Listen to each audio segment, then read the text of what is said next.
Good morning, everyone. Good morning, everyone. Welcome to Leading with Light. We are here this morning. Thank you so much for joining. I am hoping you can see and you can hear me.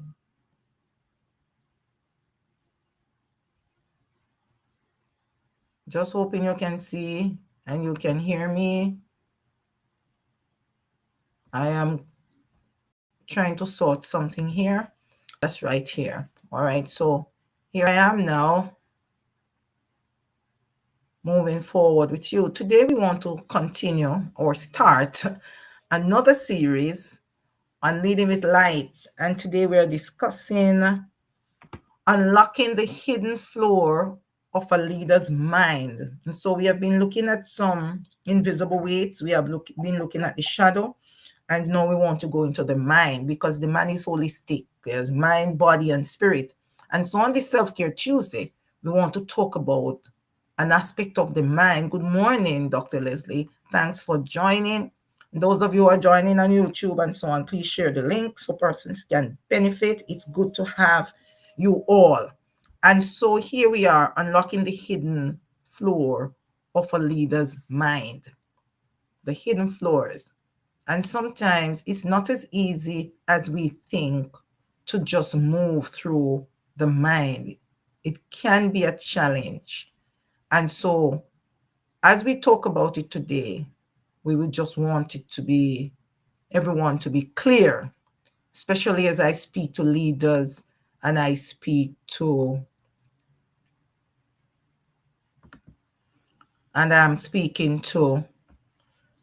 my entrepreneurs, and I'm speaking to those who are leaders in their homes, their community, and their life. For those who don't know me, I'm Dr. Marcia Thomas, and I'm a Christian leadership consultant and life coach. I am an author, a motivational speaker and trainer, and I also assist those who are doing their master's thesis or dissertation to go through from start to finish. Thank you for joining, Franklin and Sonia. Thank you so much. I see you too, Michelle. All right, so we want to move. Marcelo, thanks for joining also. All right, by popular request, of course, I normally put my screen up, and so I will be putting up my screen so persons can follow. All right, so we're going to talk about, first of all, I always give you a little quote or I give you a little thought. And so today I want to talk about positive thinking. And I want to say you can't live a positive life with a negative mind.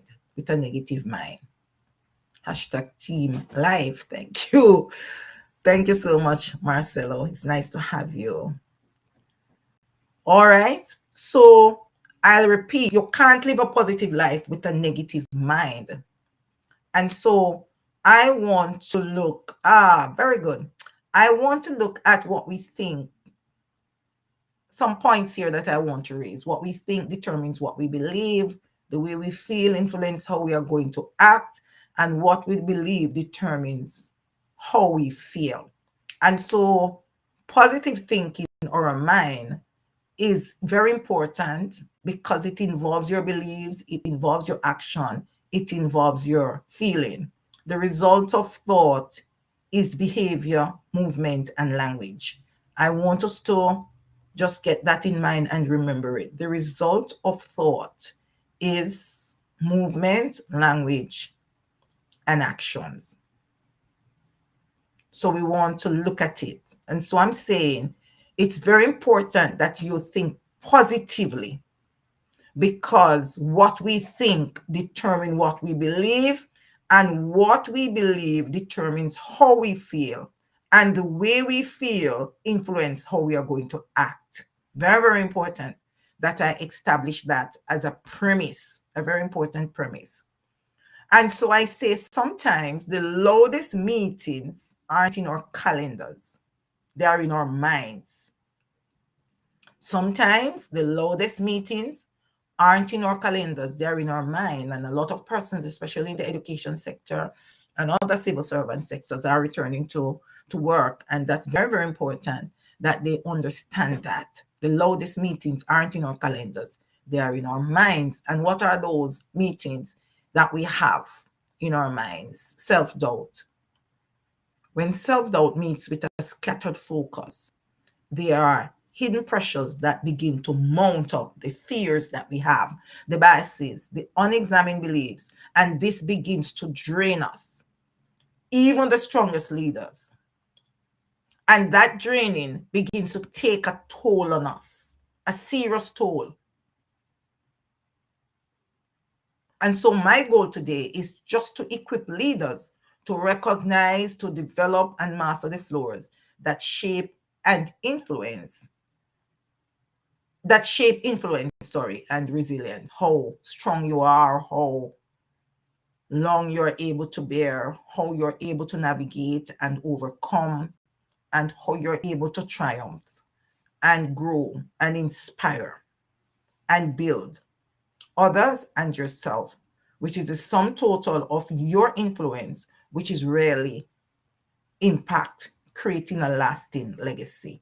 Hello, LinkedIn user. That's how you appear. So it's not my fault. Welcome, welcome, welcome. Why it matters.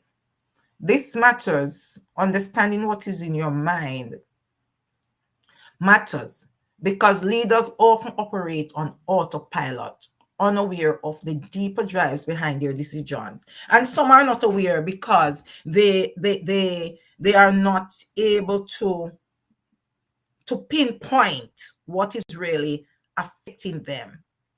So nice to have you, Franklin. Thank you so much for joining. I see you. I don't want to pronounce your name incorrectly. Simida, I see you. Thank you so much for joining. Nicholas, I see you.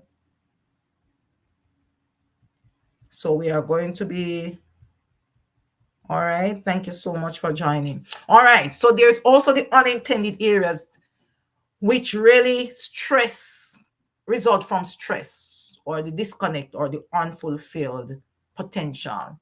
And then there is also the overwhelm and disillusionment that can come from having to always operate on autopilot. You're no longer connected with your voice, with yourself, with your ambition, with your emotions. You are just moving along as the day goes by and you're just living to survive the system instead of making intentional shifts. An example of this is an executive or a leader that is doing well, achieving, fulfilling the roles, passing the evaluations because they're ticking off the things on their job description, but they're still feeling empty, isolated, and lost in other areas of their lives. So it's not a composite whole. One part is doing extremely well, the other is not doing so great. But there is this disconnect, is not able to put it together the way they want. And so I want to talk about, identify or highlight 4 floors that I feel as a coach is important and very crucial for you to identify.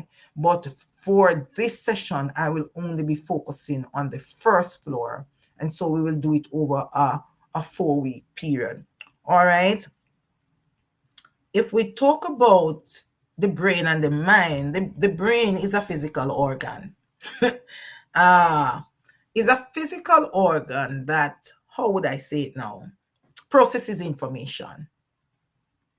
You have me thinking, Dr. Les, with that question, difference between the brain and the mind. Because the brain for me is an organ, as I said, that processes information, sometimes impulsively, and most times it focuses on what it sees and what it hears and what it notes. But the mind goes a little deeper, and I want to look at the subconscious as that part of the brain that we call the mind, which processes the collective experiences that we have and our consciousness, and give us a level of restraint, self-control, mastery, help us to adjust, adapt, and be very flexible. And it is also in tune with our experiences and our feelings. The mind for me is very much more attached to our emotions and our subconscious, those inner parts of us that we call our spirit, and pulls from us those emotions and feelings that many times we don't want to confront. But the brain in itself processes the information and delivers it, in my terms, I'm speaking in a paradoxical way, delivers it to that part of the brain that makes up the mind, the subconscious thought that links us to our feelings and our emotions and help us to make choices and differentiate. And so I hope I have answered it well. So it's more on a feel abstract side. It's not so concrete, the mind. But that for me, the mind for me is the deeper part of your body. It is really your conscious, it is really your judge, it is really your map. So the brain is just your tour guide and carries you to the mind, which is really the innermost part, and so on. Hi, Curtis. It's nice to see you. So we want to talk about the foundation of beliefs, which is being able to notice the blind spots that sabotage your growth, the emotional attic, I call that the stored fears and triggers, the purpose spent house, which is leading with being able to control the self and navigate your fears and triggers so that you lead with calm and clarity under pressure. And then we want to talk about flowing in your decisions with value that lasts. And this is over the 4 weeks, as I say. And so, good morning, Julianne Nation. Thanks so much for taking the time to join us. And Lisa. Very good. Today, we're talking about the floors of the mind, as you can see. And we are talking about today. Just for today. Next week, we're going to be looking at the other side of it. But today we want to look at the foundation of our beliefs. So say, for example, I have on my screen a house. And so you're building a house, and this house is on very firm foundations, very, very firm foundation, a very firm foundation as your core beliefs. So the foundation would be your core beliefs. And at the top of that house on the roof is leadership, leading, self-leadership, leading in your home, leading in your community, leading in your workplace. So leadership means different things for different persons depending on where you are situated and the roles and responsibilities that you have. So leadership is very complex because a leader cannot separate their life from their leadership most times. And they tend to tip the balance in one direction. They are either committed and loyal to their loved ones as a leader, or they are committed and loyal to their profession. There are very few who makes balance, and that balance is done through coaching, mentoring. Some experience some amount of trauma that they have to go through a therapist. So we want to understand that the balance can be drawn very, very carefully and very methodically and strategically, but most persons lean to one, and they make that choice depending on what the consequences of their action, or what truly matters, or what they think, the fear of losing something that's very important to them. All right, the brain organ, very much so. Dr. Leslie, I agree. The brain is an organ. The mind is that part, that inner part, that judge, that decider for me, which you are now calling the cellular activity. All right. So mind tunes the channel, and the brain is a reader. Very much so. I totally agree.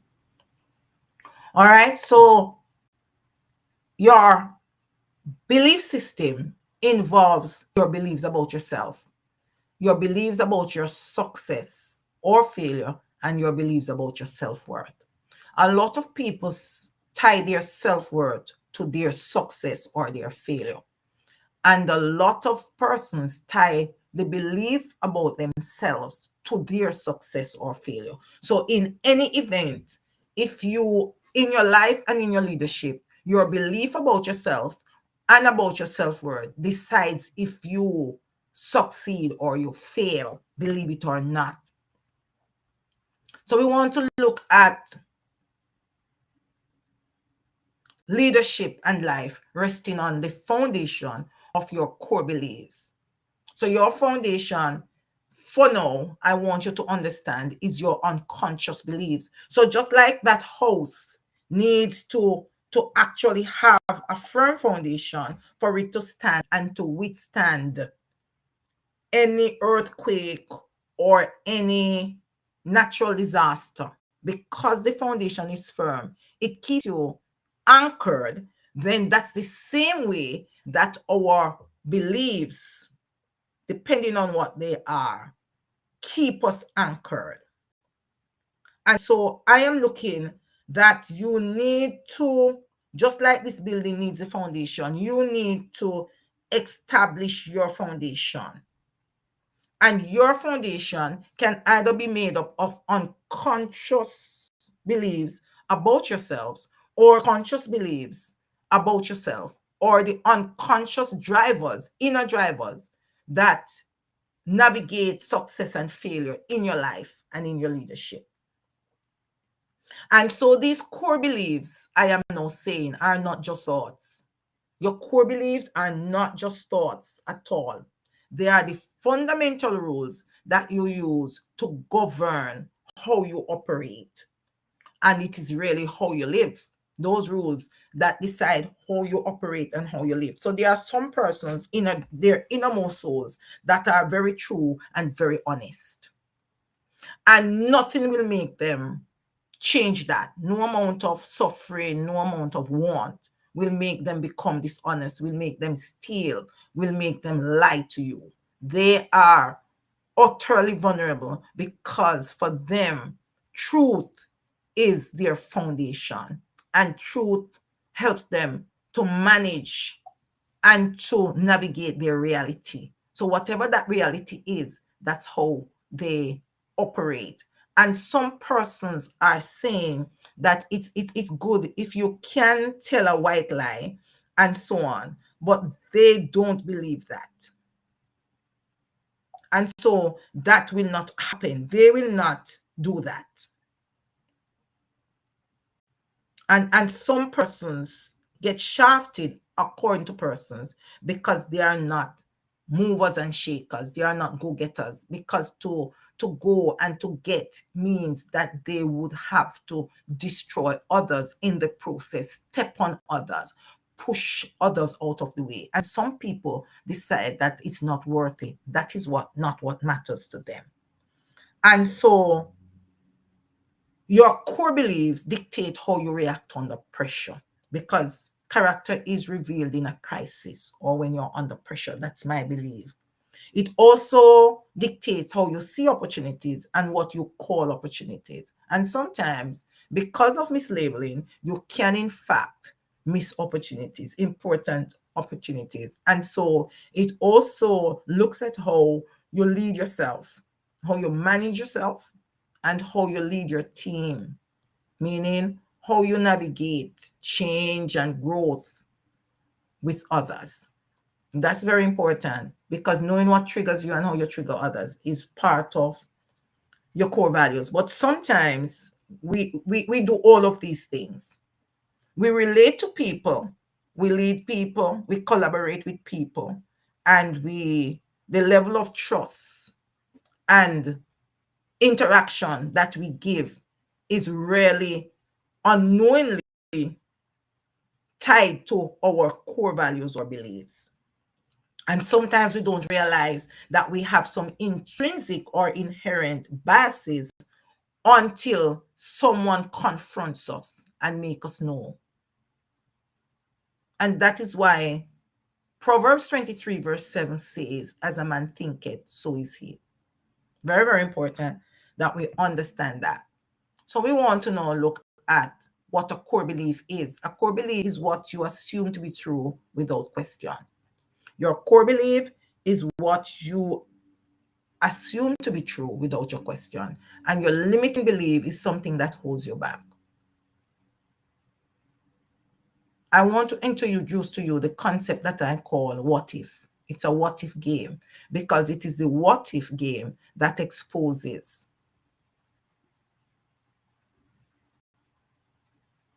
the core beliefs or values, the issues that we may have, the pent up stored fears and feelings, the silence where we bear our burdens quietly, oppression, we bear injustice, and so on. It is really the what if that exposes it. And so I want to introduce you to the what if. And that's a concept that's very powerful because it changes the game. Changes the game. So a common belief, for example, might be for many leaders is that I must always have the right answer. Or for many parents, parents know best. That's a belief that we carry forward. I must, as a leader, I must be on top of my game. And that means I must have the right answers at all times when persons come to me. I must have an answer. I must have a solution. I must know it because that's why I'm a leader. Or there is this concept that we our belief that we as parents grow to nurture and to develop and convince ourselves that parents know best. So let's dig into that a little. Of course, the the leader is expected to be right, of course.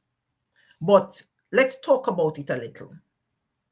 When you actually feel that you must be right, on the surface, it sounds very good. But in reality, and it also sounds like accountability, being an effective leader, being exceptional, being able to motivate, being able to do so many things. But on a deeper level, it is really a micromanagement belief that is driving you, because it does lead to micromanagement. So if you believe that you must be always right, or as a parent, you're always right, what do? You micromanage your team and you micromanage your children, and you are there for them, and you do not give them any opportunity to test themselves to see what they can produce. It leads you to believe that you cannot delegate. It also makes you feel that you must drill down into your team and you must double check them at all times. So you're constantly looking over your shoulder and correcting mistakes in your mind for your team members. You're always correcting small details. You're dotting every I and you're crossing every T, and you're stifling their creativity. I had to put that in. Because when you believe that you have all the answers, and you must have the answers of a leader, you actually become so burdened that you can't truly delegate. And even some leaders, or even partners in their home or spouses, do not delegate because they delegate on paper. So they say, this is your duty to your child or chore. You might say to your wife, okay, you're in charge of this, I'm in charge of that, but you hover over them at all times, especially if they make a mistake one single time. They are marred for life in your book, and you begin to micromanage because of that belief, that fear of losing control, of being left in the dark, of being left in the cold, of losing some security, the security that you have attached to your core belief. The fear that you have attached to your core belief shows up in this macromanaging belief based on that foundation. What makes you become somebody who is such a saver that you deprive your own self of things that you need so you can have that money packed up in the bank, because of your fear of insecurity, because you were so much in want when you were a child. And so even though that you have been given privileges and you have benefits, you deprive yourself, but not to a good end. Or you deprive your children from doing certain things or having certain perks because you did not get those perks and it didn't kill you. So even though you don't have a very good reason, a logical reason, a rational reason, your only reason is your belief that this is what must happen because I have that belief, because that belief was ingrained in me, whether by default experience or trauma, and I survive it, so can you. And this leader takes that attitude also into leadership, into an organization, begins to macromanage, begin to hover over people, begin to pay attention to every detail, and not allowing persons to be creative and innovative because they so fear failure, which is the next thing we're going to talk about. But the thing about it is that it isn't a flaw in your personality. It is the direct outcome of your fundamental belief. And why that belief has become fortified in your spirit or ingrained in your spirit or has become unchangeable, especially if this belief you feel has served you all these years and have brought in dividends and have given you opportunities for success. It makes it much harder for you to adapt, to change, or want to unlearn or relearn what you think you already know and what is serving you well. And I agree with you, Nicole. We need to make the money we have work for us and not against us. I think I'm going to put that up because that's my point exactly. We need to make the money we have worked for honestly and tirelessly work for us and not against us. Excellent point. So I now introduce a concept that I want to push. What if, the what if game, because it changes the game. I say it exposes the flaw and it exposes the floor that has become a hindrance to you, that is now limiting you. This thing that you believe to be very true, that has now become a limiting tool, can only be overcome by using the alternative tools that spins it around a 360 degrees so you can become self-aware and you can actually look at it closely and carefully. And as you dissect it, you know the parts that are not working and make those changes. The what if is the tool that exposes it. So what if you didn't have to have all the answers? What would that mean for you? If you didn't have to have all the answers and actually could depend on other persons to give you the answers? What if your job and the expectation of your team is that you empower them to help you and to also find the right answers for themselves? What would that do for your organization? What would that do for your life? What would that mean for your family? If you empower your family, your team, yourself to find the right answers and not think that you always have them. What if you didn't have all the answers? Guess what? You don't. You don't have all the answers. The moment you accept that, then you will be able now to move into growth, move into change. Suddenly, your life opens up, your leadership opens up, your relationships open up because persons can be vulnerable, they can be free, and they can test themselves to see what they can produce. And they do so without the fear of criticism or judgment. The same thing happens in organizations where persons are allowed to be themselves, their best self, and to make the adjustment.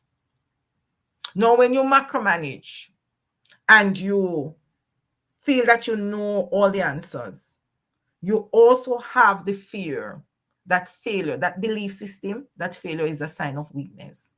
A lot of persons, a lot of leaders, let me talk about that from a leadership perspective, from my experience, from my training, from being a leader myself.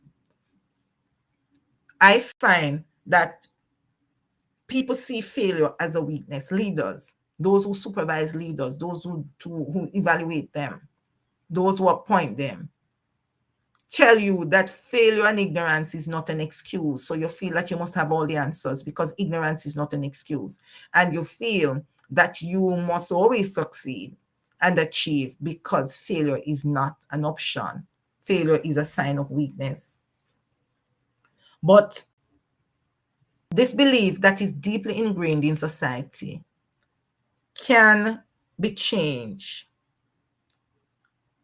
Again, we're talking about the what if, because this is a too much of a heavy weight for leaders to carry. And you'll find that many leaders, in an attempt to deal with this, avoid the new ideas or projects, even if the old ones are not working out so well. They have this thing where, and a lot of us embrace it also, where you stick to what you know. And there are some who keep saying the grass is not always green on the other side, and it's green where you water it. And the worst part of it is that when something goes wrong, they look for someone to blame instead of seeing the lesson that is in it. So we want to understand that. And so let's look at using this concept of the what if. What if you see failure for what it really is? A learning curve or opportunity, an upskilling breakthrough moment, or a teachable moment? What if you see it as a change indicator? Because you just can't keep doing the same thing over and over and expect to get a different result. It doesn't work like that. And so what if exposes it and offers the solution for whatever issue or problem exists, if you decide that it is a learning curve or a learning opportunity, it's an upskilling moment or breakthrough, light bulb, or a teachable moment. If you decide that it is a change moment, if it is a growth spurt, if it is that you decide that it is time to look at it differently. The what if works in those situations. And I want you to know that thinking or feeling that you should have all the answers or that failure is a weakness doesn't make you a bad person. It just makes you become a burnout person, an overwhelmed person, a disillusioned person, a lost person, a person who feels empty, even though they are pouring into others, isolated, alone, a person who is afraid to be vulnerable as a leader and also as an individual in your home, because that core belief, those two core beliefs, which is their foundation of your belief, is controlling you and it's dictating your behavior. Not separate and apart from the fact that it's now limiting you, and it is also may in many cases make persons become very toxic, very petty, very sensitive, and excuse their behavior without knowing why. Sometimes these leaders and these individuals get frustrated with themselves because they always seem to be triggering people, or they always feel triggered.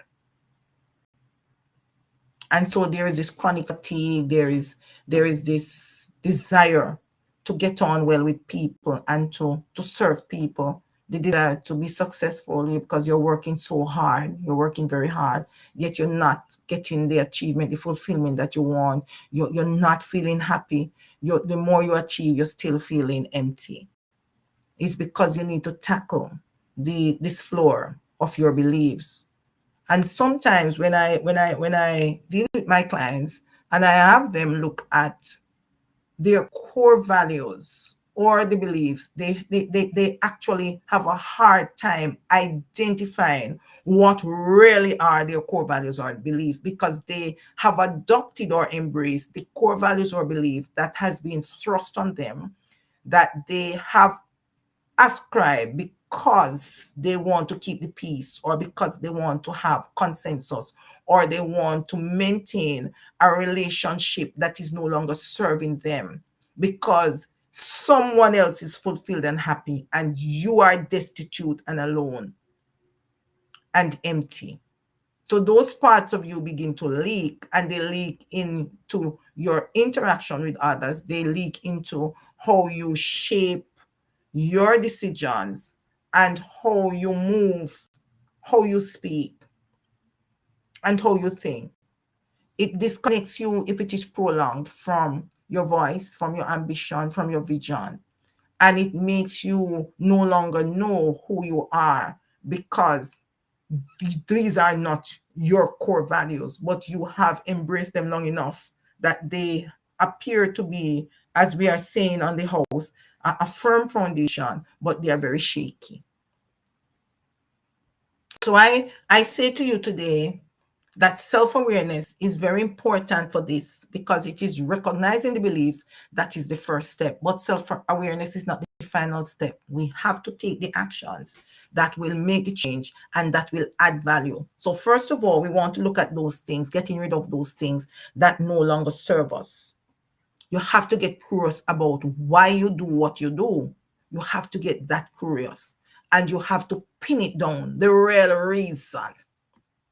So when you look at the cobwebs, which are the reasons that you will give, I want to make life better for my children. I want to be able to be comfortable. I want to be at peace. I want to have joy. I want to be successful. I want to go on a cruise. I want to be able to leave a legacy. What does that mean? If a gun was put to your head and you were to give one statement, what would all of those things mean? What would you be saying? What is the real issue? Let's get to the spider. So instead of taking down the cobwebs now, we want to kill the spider, so that we can actually get rid of all of those core beliefs or values that were thrust upon us, that we inherited, that were expectations, that were other person's beliefs or desires and not ours. We need to now find ourselves. And we do that by asking, why do I do what I do? Getting very curious about that. Why do I do what I do? The next thing that we want to do is to ask, what is the belief behind this feeling? Why am I really feeling this way? Why? Why am I doing this? And why do I keep at this?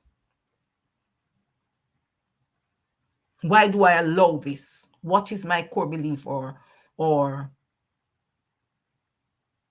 value?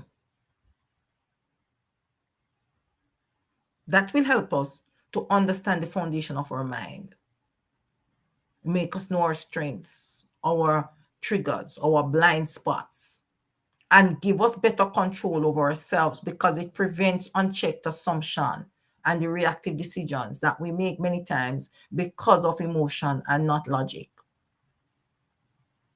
So I want you to ask the question, even as you encounter something that pressures you or makes you uncomfortable, or make you react sensitively, or makes you become tearful.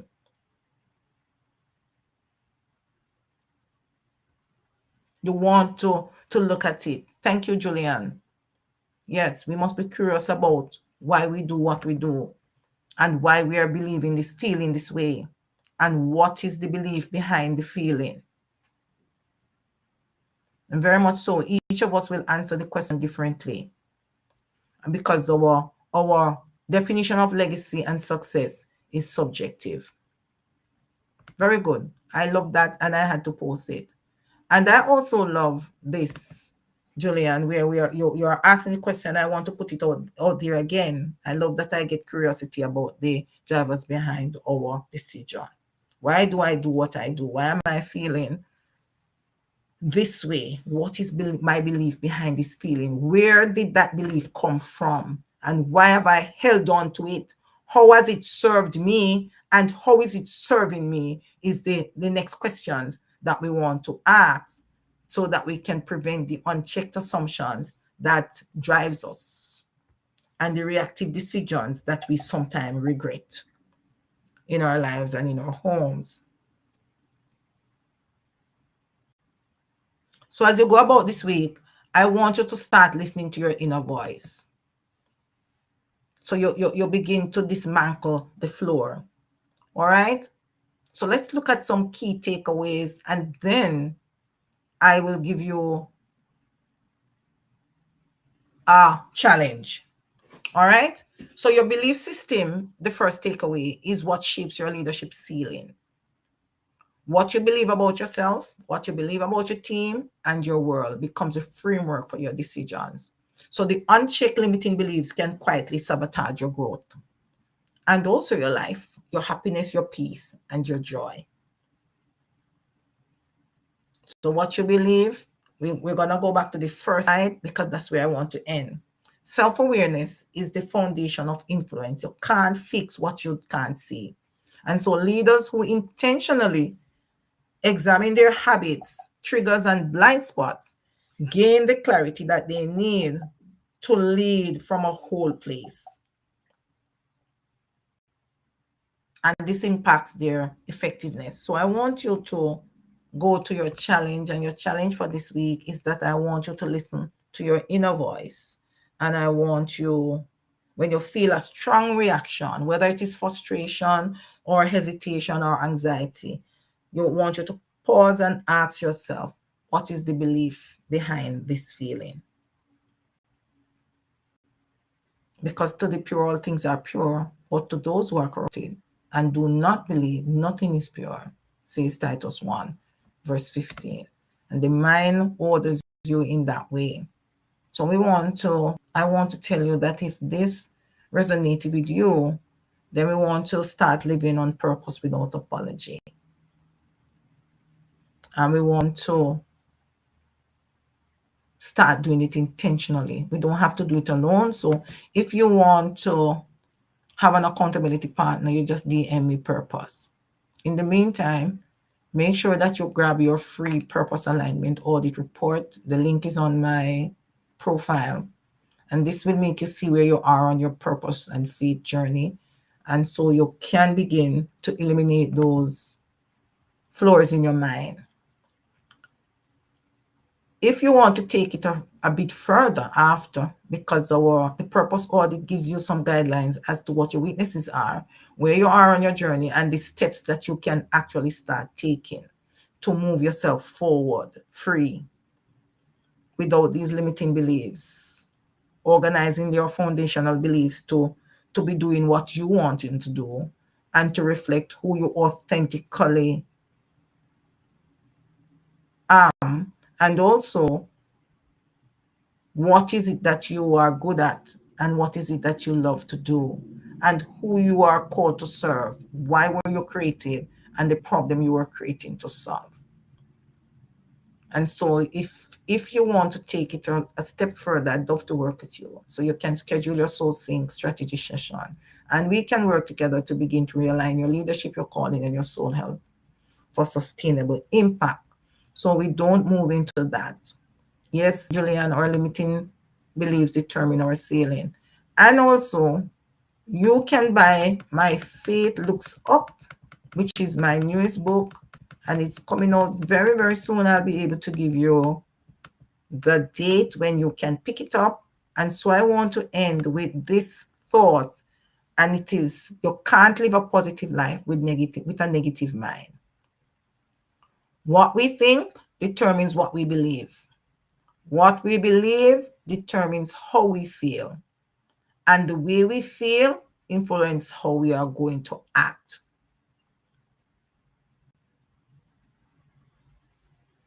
I end with that thought, and I say thank you, everyone who joined, who contributed to the success of this program, to the points, expansion of the ideas, and those who are going to be thinking about it and putting their comments later because of a replay, listening to the replay or so. I want to thank you. I want to say to you, have a very great day, and remember that you are not just a leader of yourself and of others.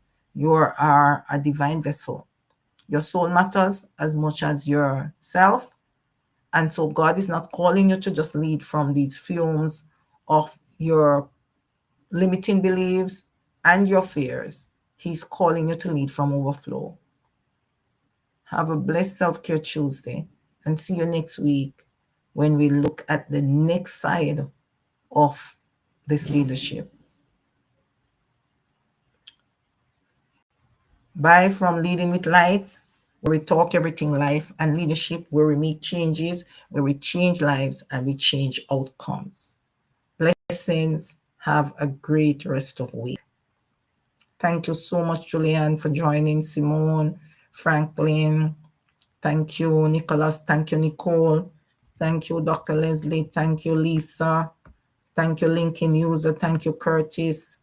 Thank you, Marcelo and Mary. And thank you so much, Sandra. I see you. Yes. And Mark, I see you. And Simida, I don't want to call your name incorrectly. Have a great day, everyone. Bye.